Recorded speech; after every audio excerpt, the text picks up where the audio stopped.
just in regards to you don't know how it's going to go. But I also want you to notice that there's this emotional side too. You got to do stuff when it's new. You feel very scary, frightening. I'm here to tell you that when you get involved in that kind of stuff, involved in the process of stepping into something that hurts like hell, that you get to learn a lot more than you kind of get your toe in the water a little bit. Well, it's not so bad. That's good. Ooh, it's a bit too much. You kind of step back. And that's the big thing about the process, is that our journey tends to have these two sides to it. The one side is very much this external kind of reward-based. It's all about end results and feeling really good. I know what I'm doing. I understand it super, super well. It's very external in that way. And you'll notice that the things that we do really well, that we're really practiced at, that's what we operate at. This part of the journey. It's super easy to do it. But there's an internal process as well. And this is what I'm here to talk to you guys about today, this internal process about the journey. And here, you've never done it before. You don't know what this looks like. And it's super uncomfortable. Like, you don't want to be here at all.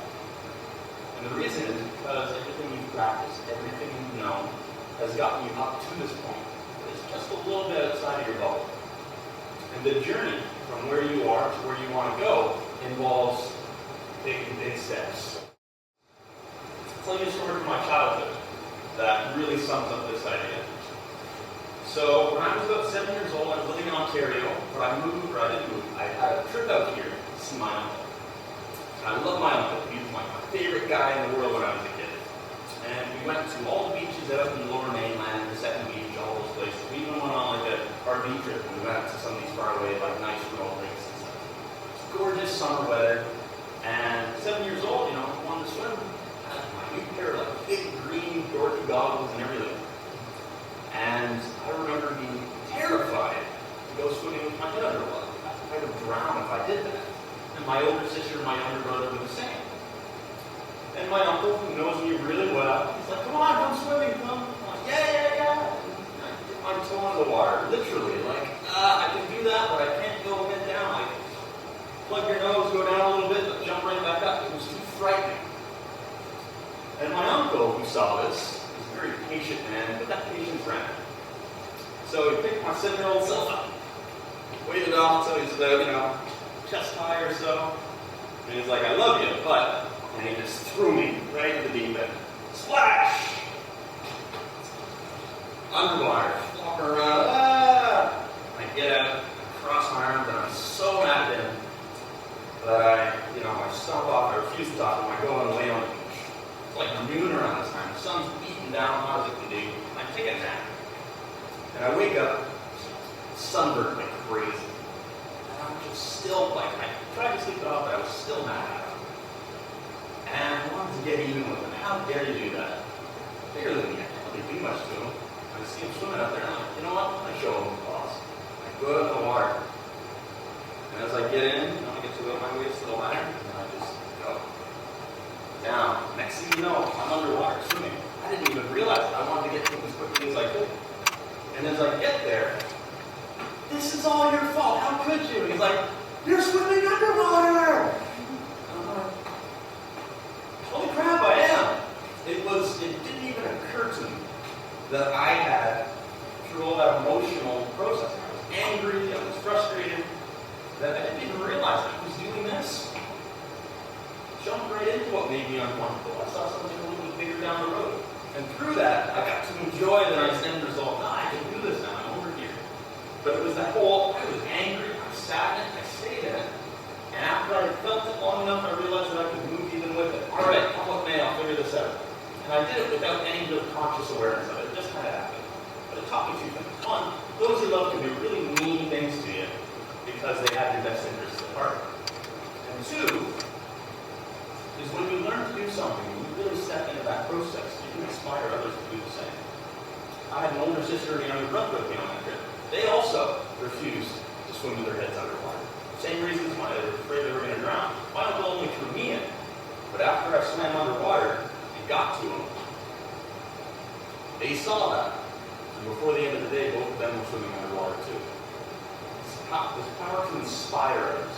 This is a power where by being your stuff, owning your stuff, and dealing with it as it comes up, gives others the opportunity to do the same. And that's what you want in business and life and everything, is you want to inspire others, because when you inspire others, they get stronger. And when they get stronger, you get stronger. But when you start creating these conditions, these aspects that are not necessarily in line with how you practice things out of the norm, they're novel, what happens is you're going to start experiencing yourself more in this area. The first one, you write in Cyrillic, I don't know how to do that. So immediately, you're here, and it's very much, I don't want to do this, so I have no idea how to say, look, it's not going to be right. With that mentality, the end result has to be in this surface level aspect, the end results. Well, yeah, obviously you're not going to be. So each one of those steps should kind of bring you a little bit more out of here. And this is where you want to be. You want to be connected to this aspect. And some of you guys might want to know, how do I get there more often, right? Because writing's one thing, but in terms of business and life, relationships, everything, what does this look like?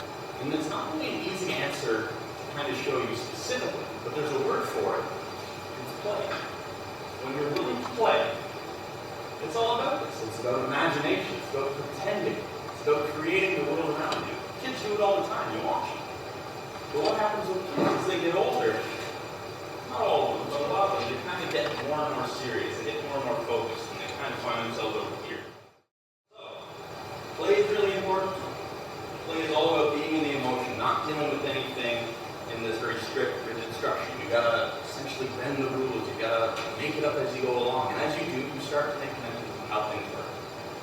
So I'll tell you a longer story now, a little bit about my life, something that I was dealing with and struggling with, and how playing through something helped me solve and resolve what I was struggling with. So this is about 3 years ago now, and I've not always been really good at school.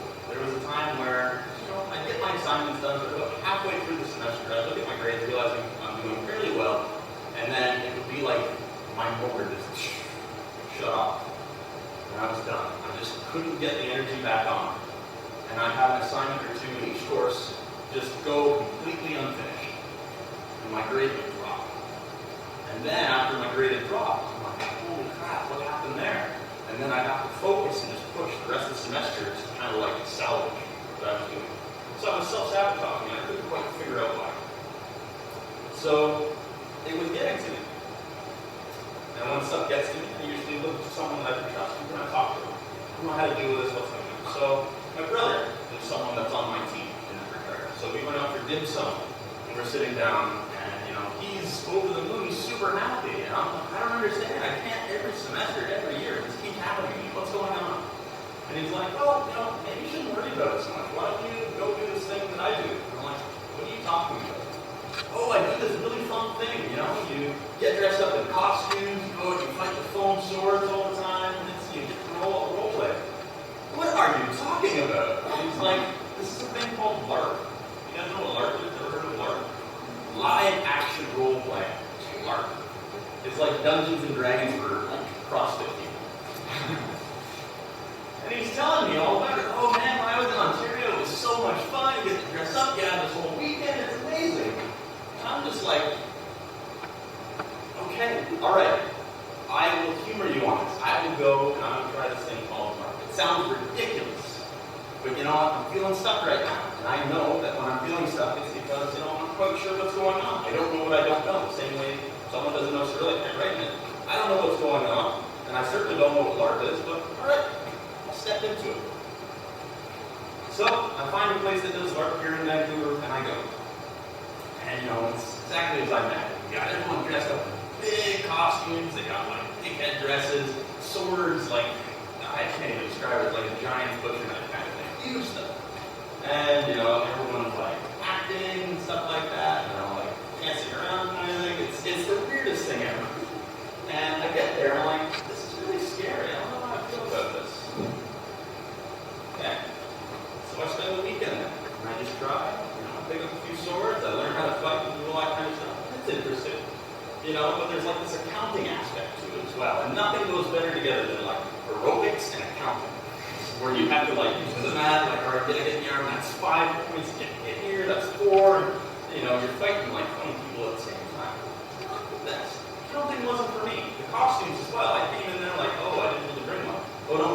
a loaner for you. And you know, they open up this big shed door and like wafts of like mildew and mold, and I'm like, okay, next time bring my own costume, got it. Like get me in masks and gowns and stuff like that. And you know, so I dressed up and I found one that wasn't so bad. I'm like, all right, this ain't bad. I get to act like a zombie and like limp around all this stuff. It's kind of cool. But then like the role-playing thing I was listening to and watching people, and it's like, you know, most people here are about 20, 21, that's as you do, no judgment here. But it sounded like they were like 5 and 6 years old at times. Not the good 5 or 6, not the 5 or 6, like, look what I drew. It's like, it's not fair, I don't want this, it's not right. And so it's like, all right, it's role-playing, definitely not for me. Weekend ends, I'm sore all over, I am really excited, but at the same time, you know, it's almost like this experience was this huge sampling platform. I got to go in, and I tried all these things, and I stayed open to everything. I stayed open to the acting, the role-playing, the sword fighting, the accounting, you name it. And I found things that I really liked. I really liked, you know, the costumes was cool, I wouldn't mind getting into more of that. But the sword fighting was amazing. Oh my god, I want to do more of this if I can. So I signed up for tournaments before, but I'd always come out, you know, I'd be out the first round, always. I'd always get stabbed. It wasn't really the best area I was in. This tournament was a little different. The conditions had been changed. Conditions in this case were not about points goes to the person that hits the other one. The points were allotted if you got hit. So essentially, if I got hit in the arm, I'd take 1 point. If I got hit in the chest, I'd take 3 points. If I got hit in the neck or the head, 5 points. And so the game has flipped on its head. And suddenly, the conditions that I was really good at, so learning how all these moves work together, I was learning about how to stay away from getting hit. Everyone else is like, all right, how do I get in there, you know, make a snap? How do I get somebody? They were all of a sudden caught off guard, and I was the one that had the home field advantage. But opportunities aren't always so they're cut. The first person I had to fight was easily 100 pounds bigger than I was, and he was like the manifestation of a guy learning how to write. He's like scribbling like deep into the paper, parting into like this. This is someone that's very much set on one set of ways of doing things, and he does it very well. One thing he's not very good at is how not to get hit. And so for me, it's a very scary experience now. It's like I gotta go fight someone that I'm intimidated by. But at the same time, all right, I've done this before. I'm afraid, but I can be assertive in this. I'll step in. So I stepped in with fight. And as we're there, kind of going in, and I kind of don't always fight because I know where he's looking. So normally, you want to keep all of your body away from getting hit. I right up there. Give him a little bit of bait. And he takes a swing for it. And as he does, he opens up and ha! Best feeling of my life. Hit him right in the chin and the mask. He raised my shoulder too. So the supervisor comes in, he's like, all right, how do you guys do? I'm like, well, I know the rules, and the rules are if you get a double hit, it's twice as many points for each other. So I said, well, you know, I hit him in the chin. That's all I got. The other guy was so sad, like, oh, I definitely hit him in the arm. Absolutely. And I kind of just looked at the supervisor and like, okay, yeah, you hit me in the arm. So our points got doubled. So my point went from 1 to 2. His point went from 5 to 10. That's pretty important because after that fight, I felt great. Like, all right, that was the scariest part. I can do everybody else here. At the end of this big round robin of the tournaments, where only 2 people advance, the top 2 people, first guy had 7 points against him. Really good guy. This guy's been fighting for about 5 or 6 years for that point. 7 points. Second person had 9 points. Second person was me. So that first guy that I fought, because he was so rigid on how things ought to work and how things ought to go, he pretty much disqualified himself. He wasn't really thinking about how things interacted. He was so dead set on outcomes. I hit him. That's what I had to do. Yeah, okay, that's the little bit you got. That's the validation you wanted. But at the same time, you completely missed out on the rest of the experience. You disqualified yourself before you even began. Last round. I was super excited up until that point where I realized my name got called. Because all of a sudden, holy crap, I feel like there's a lot of pressure on me all of a sudden. And the weirdest thing happened. Just like I had 5-6 months ago, sitting at dim sum with my brother, where I'm like, I don't understand. I do these assignments, and it feels like my engine turned on. The exact same feeling came on. I remember standing against my opponent with a few minutes before we were going to spar. And as a second, this is really it. I get to test myself. I get to show exactly what I can do. And, and it was like all the energy just drained out of me. Very much started having thoughts of, I'm just going to lose. There's no chance I have. What's the point of doing all this? There's no way. He's going to beat me. The end result is I will lose. Why was I here all of a sudden? And not just that, but why did I feel like this was exactly like when I was dealing with my papers? And not just my papers, but there was something else about it too. And the experience took me back to a place a long time ago. I felt like this before. It's a part of my life that I knew deeply. It wasn't very good. But I liked it. I had a lot of playing when I was doing it. But there was this one opportunity I had where I somehow got a breakaway at half field. And it was me and the goalie. And the whole team, both teams running behind us. And I ran as hard as I could. I remember, like, my heart was pumping. I was the most alive I could remember being. And I was about to take the shot on net. I had this thought about how wonderful it would have been for my parents to see this. How they would have been. So right at that moment where I looked and realized that they weren't there. My parents had left me at soccer. When I realized that, as a kid, I asked myself, what's the point? Why should I bother? I just remember slowing down, and that's over there, and I just gave up. Didn't care. That's something I learned as a 5-year-old that became a part of my process. That when my moment came, the thing that really matters to me is external validation. My parents will be so proud at the end result. They're not here for it. Oh, okay. I just don't get that. And I stayed back. And what that did to me all my life was sabotage me in a way. Because anytime I felt in that same moment, not specifically, but thematically, anytime I was in a place where I was about to own something, do my best at something, win or lose. For me, it was just this experience of who the hell gives a damn. Schooling was a big one of those things too. I didn't know it at the time, 6 months ago at that point, but I knew it right then and there. And I knew it again with about a minute or two before I fight my opponent. Finally identified what was eating at me all those years. How do I change them? I wasn't too sure. What is it supposed to look like? I don't know. What does it feel like? I know what it feels like. Okay, it's terrifying and scary. I can play with that, right? Yeah. Remember that time I got thrown in the ocean when I was like 7? Yeah, I think I said that. That's that good. Final round was 2 fights. Conditions changed. It wasn't about staying safe and not getting hit anymore. It was about striking your opponent. I didn't have the advantage anymore. This guy had been fighting for about 6 or 7 years. At that point, he's outclassed me pretty much every way. I knew I was going to lose, but I didn't go there. So I stepped over here. First round goes, grazes me on my arm.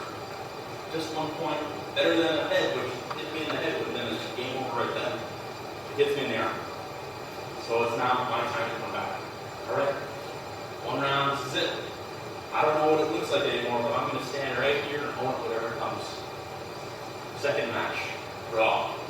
Third match, draw. Fourth match, draw. And then the fifth match. Oh, the fifth match.